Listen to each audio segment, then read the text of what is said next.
What did the farmer say to the cows at night? You gonna guess? I'm trying, but I don't know. It's past your bedtime. Oh my god. That's right. So let me see your reflective belt. Let me see your reflective belt. So let me see your reflective belt. You better put it on, better put it on. You better put it on, better put it on. You better put it on, better put it on. So We are 30 today in episodes and not in ages. Even I'm 30. 30. We will not speak of my age. You are younger than me. But I look older. Whoa. I see my wrinkles. No comment. I'm not going to say anything. I'm not going to get me in trouble. Not today. Nope. Yes. Welcome to the Reflective Belt, episode 30. I am your host, Senior Airman Jordan Garner. And I am Staff Sergeant Rebecca Salcedo. And it's hot outside. It is very muggy today. It's very, very summer-like. I got up at like 5:30ish, walked outside, and I was shocked at how hot it was already. I was like, ugh. Absolutely. If you are anywhere in any state that does not have humidity, be grateful. I come from a state that doesn't. Colorado. Yeah. It's dry. It could be 100 degrees, and it's nothing like this. Actually, that's me dying from dry heat. I really have the dry heat. Because you don't know you're dying. It's just like you go hours and then like, oh wait, I'm dehydrated. Then I think I'd rather know that I'm getting there. You don't too. know. I feel like it should be like I feel like here in Virginia, I feel like it's not a healthy humidity. Because humidity is needed, but I feel like it's like too much humidity. You know what I miss about summer? I miss summer break. Yeah, because you didn't have many responsibilities. You just go outside and play. How did kids survive? We survived. Yeah, I said how did kids? Like, how did we survive as kids? Like, 'cause I think it's because with today's society, everyone is hyper aware of everything.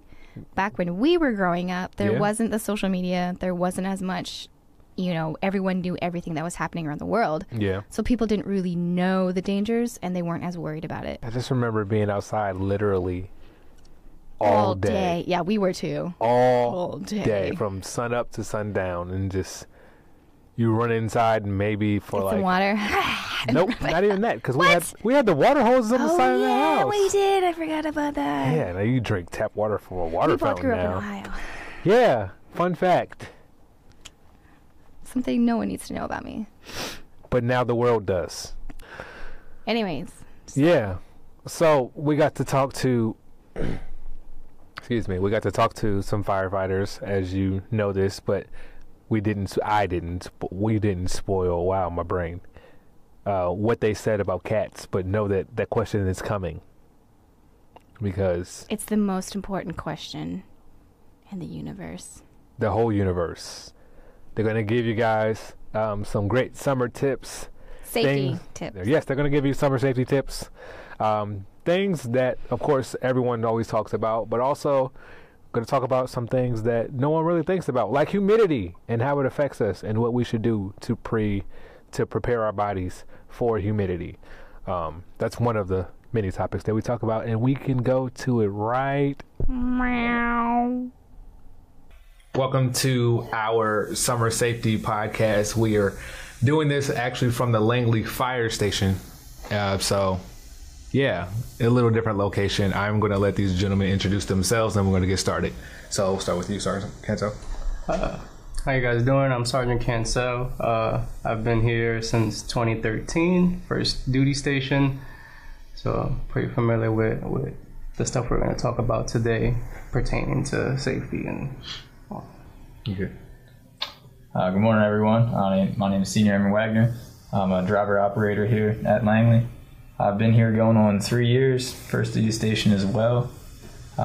So like Sergeant Cancel, I get to go out and run calls, so I'm pretty familiar with all the topics we're going to hit on today. Good morning. My name is Chris Dunlap. I'm the safety officer here at the department. I've been here since 2016.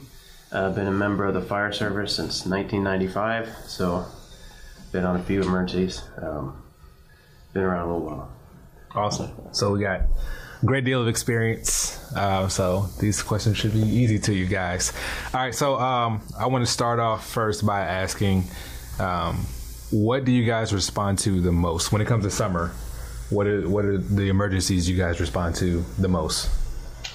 I would say heat stress related, and wildland as far as fires go. Just due to the dry grass, and then July 4th coming up, fireworks. People lighting fireworks too close to grass, causing wildland, and people not hydrating properly when they're out in the heat. I would say that would be the majority of our calls in the summertime. A lot of heat related, and especially a lot of medicals at like the gym. That's the big one there. Whether it be PT tests or just working out in general, a lot of people run into those heat stress related. Okay. So not properly hydrating and things like that, or just... Or trying to tough it out, or taking energy drinks instead of water. Oh my gosh, yeah. Okay. So on the topic of heat stress and hydrating, like what are some tips that you can give people so that you don't have to respond to those that much in the summertime? Yeah, so if you know you're going to have a long day in the heat in the summertime, make sure you're drinking the day prior to, or if you are in the heat, drink about 8 ounces of water for every 15 to 20 minutes that you're actually out in the sun. Because if you wait to the last minute and start drinking when you're getting thirsty, it's already too late. Yeah. You're out there doing physical exercise, start feeling dizzy, and before you know it, you're passing out and comes into a medical emergency. So it can be prevented. Drink a lot of water. Don't drink alcohol previous days before you know you're going to be out in the sun a lot. Alcohol will dehydrate you. Same goes for energy drinks as well. Just you can't go wrong with drinking a lot of water. So, you got anything to add to that? I pretty much hit on that one. Okay, so you can tell me a little bit about the wildlands part of it. Like what happens out in the wildlands where you guys have to respond to those kinds of things, and how can you prevent that? It's kind of hard to prevent because of the temperature and the dry grass and everything. Right. A lot of the big ones are usually mutual aid requested, so we'll respond with York County, Hampton. If they need us to respond, they'll request. We have one of our trucks holds about 4,000 gallons of water. So it's very convenient because most of the times they're in areas where there's no hydrants accessible. So we provide the water they need, and the civilian side, we all fight fires the same way pretty much, but they'll use water combined with foam sometimes to help suppress that fire and put it out faster. So from personal experience, a couple of years back, we had one in Pocosin. It was about 8 acres. There was Pocosin, York County, Hampton, Newport News, and ourselves responded to that. We took our tanker truck. They used all 4,000 gallons of water. So we were out there for a while, but it could happen at any time. Okay. So how is there any way that I'm trying to figure out how I can word this, because I mean it's wildland, so there's like no one really owns that area. So it could be like the one we responded to was near someone's like kind of beach house area, but we were able to stop it from getting there.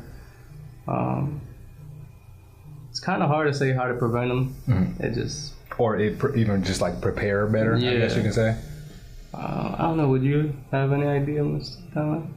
For preventing? Yeah. Preventing or just preparing for it better. Well, a lot of the calls that we have over in Bethel, over the housing, usually start from somebody grilling or having a fire pit or one of them chimeneas or something like that, and they don't think about where they're setting it up. You know, or they'll walk inside to go get something, and they have a free burning fire out there, and maybe wind comes by and then blows ashes into the woods, and that usually starts it. Or cigarettes. So that would be probably the best advice for our residents over in Bethel, is to make sure you take the time to properly set up think about where you're going to set it up, and what if we did have a fire, do I have some way to put it out?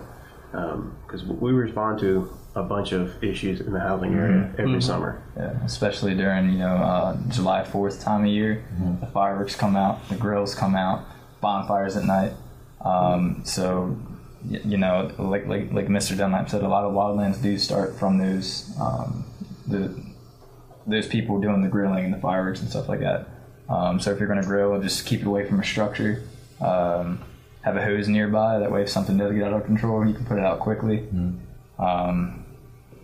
And then just watch your surroundings. Don't light fires near dry grass.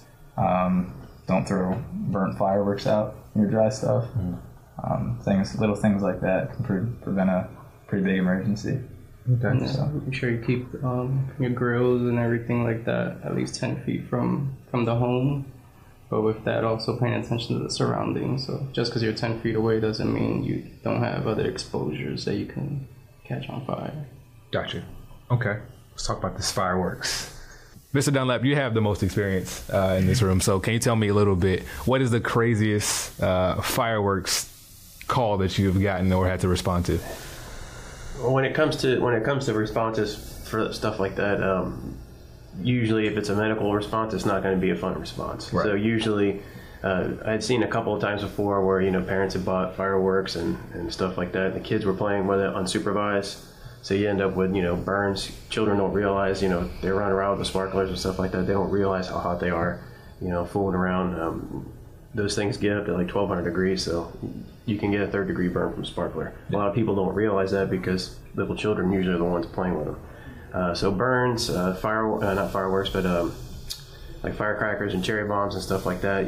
Kids playing with them, kids being injured, stuff like that. You do see a lot, like in the morning after, like 4th of July, you'll see fireworks all over the ground and stuff like that. So it does happen. Myself personally have not been on a lot of those calls, but you see it every year in the news. Someone's house gets burned, starts, they'll shoot off their fireworks and it ends on someone's house, and it's still hot enough to where it'll catch the shingles on fire or start a house fire and stuff like that. So those are always something to be aware of. Okay. I had a cousin, I'm originally from Ohio, and their fireworks laws aren't as strict as here in Virginia, but every year, faithfully to this day, he'd buy, like, we'd get the fireworks packs and things like that, and he would always try to shoot people with the Roman candles. And to this day, I'm like, every time I go home for Ohio, I'm just like, yeah, I'm going to stay in the house because I'm not trying to get hit in the head. Right. I've seen him hit someone in the head from down the streets with a Roman candle. It's just like one of those things. Can touch on that a little bit, and I think Mr. Dunlap will recall this. So speaking about Roman candles, I'm originally from Pennsylvania. Last year during July 4th, I was back home on leave in Pennsylvania, and fireworks are legal there. Right. Roman candles.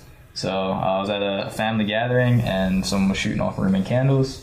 The ember bounced off a tree, and I was wearing a tank top. Ember landed right on the edge of my tank top, and I didn't know at the time. Put my arm down, and the ember was literally burnt into my skin. Wow! So I had, I think it was second degree burns down my rib, and then in my upper arm. So that hurt pretty bad. Yeah, that sounds like not a good summer. No, not at all. And I still have permanent scars from it.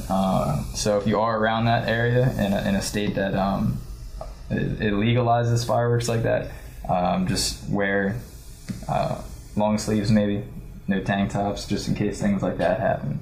Or don't shoot Roman candles at people, cousin.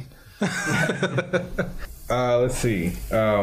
Okay, of course. So there's 4th of July and holidays, and people go and spend time with families, high school graduations, and things like that. So lots of reasons to just celebrate. And of course, with that, with adults and things like that, there's alcohol involved. So give me some good, I guess, rules to go by when it comes to alcohol, summer safety, and things like that, because you guys do respond to a lot of things that are alcohol related as well. Absolutely. Yes. So of course, the whole don't drink and drive, thing. But yeah, give me something that people don't think about when it comes to like alcohol and just like summer in general. Okay. So we that's something that we do get quite often. go into a call with a potential overdose.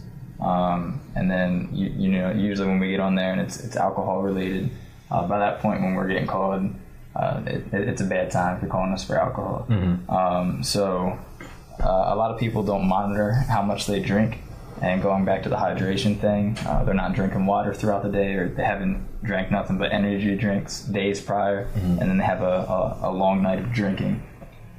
So just monitor how much alcohol you are drinking, and make sure you're hydrated before you even start drinking. We've been out on calls before to where people they're not conscious at all, and they're just their family calls us because they don't know what else to do. So then you gotta get taken to the hospital. Stomach has to be pumped. You run into issues like that. So just drinking a lot of water. It's monitoring how much alcohol you intake. Don't overdo it. And just try to be safe and smart about it. Okay. I want to talk about. Did anyone else have anything? I'd say make sure you eat. Make sure you eat throughout the day if you're out. It's one of those events where you've been like a barbecue or something like that, or maybe out on the beach or something. Make sure you take time to go get some food. You see a lot in the mornings, the morning after. We have a lot of medical emergencies because people skip breakfast and they had a long day the day before doing whatever they were doing, and usually when we get those medical runs, they're already feeling so bad that they're already at that level where they're going to the hospital regardless. You see it a lot with people that are trying to diet and stuff like that. They may, like Wagner said, have a full day the day before, then they come back the next morning and they're just trying, I'll just skip breakfast, and then usually that's no good. So make sure you eat during the day, make sure you hydrate, make sure that you eat in the morning too. Absolutely. We briefed that too with our guys, because you would think, with firefighters, we would be on top of it, but we got to make sure we hydrate also, because if we have an emergency, a fire, we're putting on gear that's throwing on an extra 60 pounds. Our gear is 3 layers. We got a air pack on, helmet, mask, so you're constantly sweating, moving around. You could get dehydrated as well, so that's a big thing. And then with the alcohol,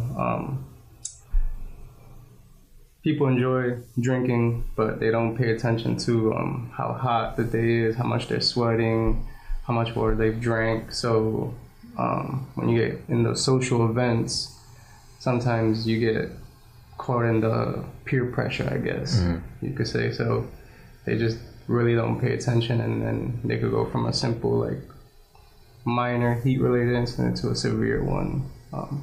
So just make sure they gotta hydrate. That's what I could say. Okay. I wanted to talk about something that's really relevant here. This is your first, both of you guys' first duty station? Yes, right. So, humidity. You've experienced the humidity here. Oh, yeah. It's pretty humid. So, in other areas, there's humidity as well. So I want to talk a little bit about, because no one really talks about the effects of humidity and what it does to your body. So can you give me some tips with that? Because I know that plays a lot into, heat stress and things like that. Whoever wants to start it off. It goes back to hydrating. I mean, you need to pay attention to the news and watch the weather, because when we do have those humid days, you'll walk out of the house and you'll already be sweating. And if you have currently sweating now, if you have, some of us are lucky where we have jobs where we're maybe not outside in the humidity all day long. We have guys on the flight line working out there all day, or, right. Cops and stuff like that. They're at their posts in all their gear all day long. You need to stay hydrated. There's no way around it when you walk outside and you're already sweating. And you can be outside less than a minute and you're already sweating. It'll get you quickly. And once, like SrA Cancel said, once you start getting these injuries or illnesses, it may turn into, you may be dehydrated anyways, and then as soon as this hits you, now you really have a serious emergency. So, if you're planning to be in one of those days where you could be outside all day long, or your job is deals with being outside in this weather, you need to stay hydrated. You need to be hydrated all day. Awesome. Yeah, just hydrate. It's constantly stress, but it is for a good reason. We've been on medical emergencies where someone's having a seizure, or developing symptoms of heat stroke. So going back to what Mr. Dunlap's saying, not hydrating can develop into very serious life-threatening emergencies. So that's why it's stressed so much. We see it firsthand. So that's just the best advice we can give for the humidity and the heat is just, hydrate. Make sure you are hydrated. Okay. But I also think for the supervisors, they should be looking at that as well. Like if they know, and I could just use us for an example. Like say we knew today we were going to have a training exercise. Okay, well we know it's humid outside, we know it's hot. Maybe we try to tailor the exercise for the morning when it's not so hot, or maybe in the afternoon when it's a little bit cooler, or maybe we go with just helmets and gloves instead of full gear. That's important for the supervisors to take that into, keep that in mind too. It's like, hey, we got a heavy workload today. I make sure that the employees, the guys, girls, whatever, everyone is taken care of. Because I think it falls on the supervisor to make sure that everyone's protected out there as well. Absolutely, that's a great point. Pay attention to the flag conditions. Those will let you know how hot it is outside and what precautions you need to be taking. So. Okay. I have to ask this question because I was told to ask this, and if I don't, then I'm probably going to get scolded. So, how many kittens have you guys taken safe out of the tree in your career? So have you had experience with kittens? No. So have you? One. Yeah. I have saved one. Yes, I have one. So I haven't saved anything out of a tree, but we did have a cat stuck in the engine block. Oh. Over on Neely Ave. So somehow a cat crawled into someone's engine compartment and was stuck in there, and about 30 minutes later we managed to pull him out of there. Wow. So no cats from a tree, but we got a cat from an engine block. I really thought that was just like... Little kitty cat. All right, a little TV thing that people would do. So, okay. Yeah, it happened. That surprised me. The answer surprised me. Okay, I'm out of questions. So is there anything that... actually, let's do it this way. I'm going to go around and you guys give one final tip that you want to address or just another point that you want to drive home. Starting with you, Mr. Dunlap. If I could have one safety tip, it would be to have a plan. I mean, I was in the military active duty. I understand. I've been around the military for a long time. Everyone likes to get together. Everyone likes to, the camaraderie. It's really incredible to be around, military members and families and stuff like that. But when you're out doing stuff together and you're out celebrating, like you mentioned, there's all these big things, the summertime with all the holidays, and it's just a good time to be together. Make sure you have a plan. If you need a ride, call the base. Someone will find a ride for you. Just make sure you have a plan wherever you're going and whatever you're doing. I got one safety tip. Being summertime, we're around a lot of water here. People got jet skis, boats, things like that. So we had a water rescue actually a few weeks ago. 3 people, they wrecked their jet ski out in the bay on base.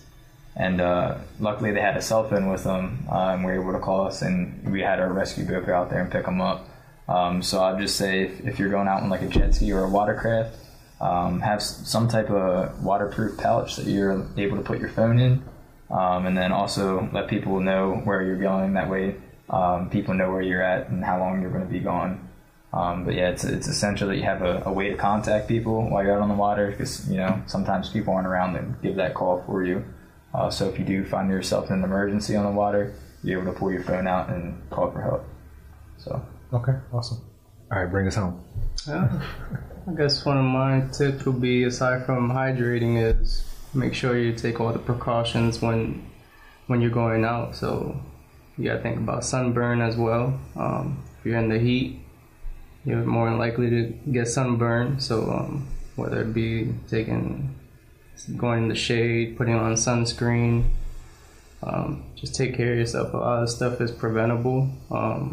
Pay attention to your surroundings if you are grilling.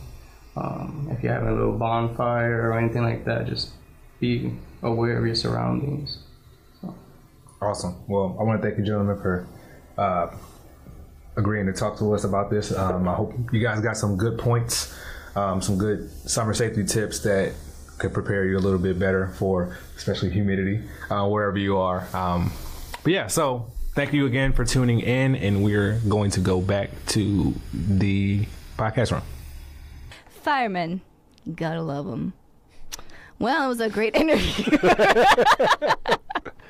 Yes, summertime. Summer.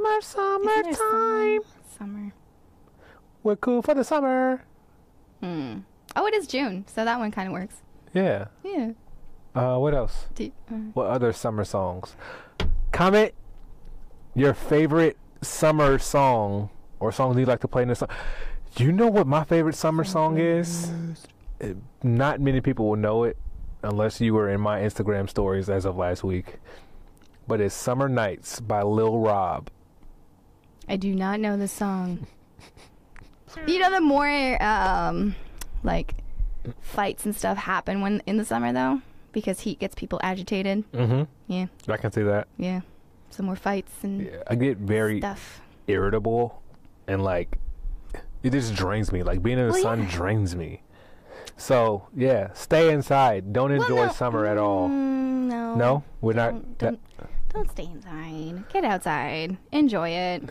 Turn your AC down. You know, save some energy. Keep it at like a 70 or something. Get outside. Go to the pool. Cool off that way. Get a nice tan, but wear sunscreen. I don't know. Don't stay inside. I mean, good points.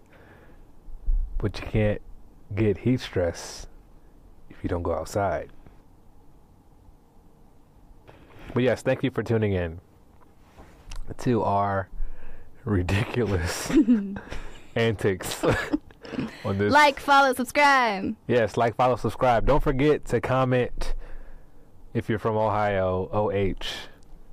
And we'll comment IO. And also tell us your favorite summer song. I told you mine. Mm-hmm. Mm-hmm. And I'm probably going to play it the moment that this podcast is over. So, yes. Until next time, which is going to be very fun. You're leaving me. She's gone. Okay, bye.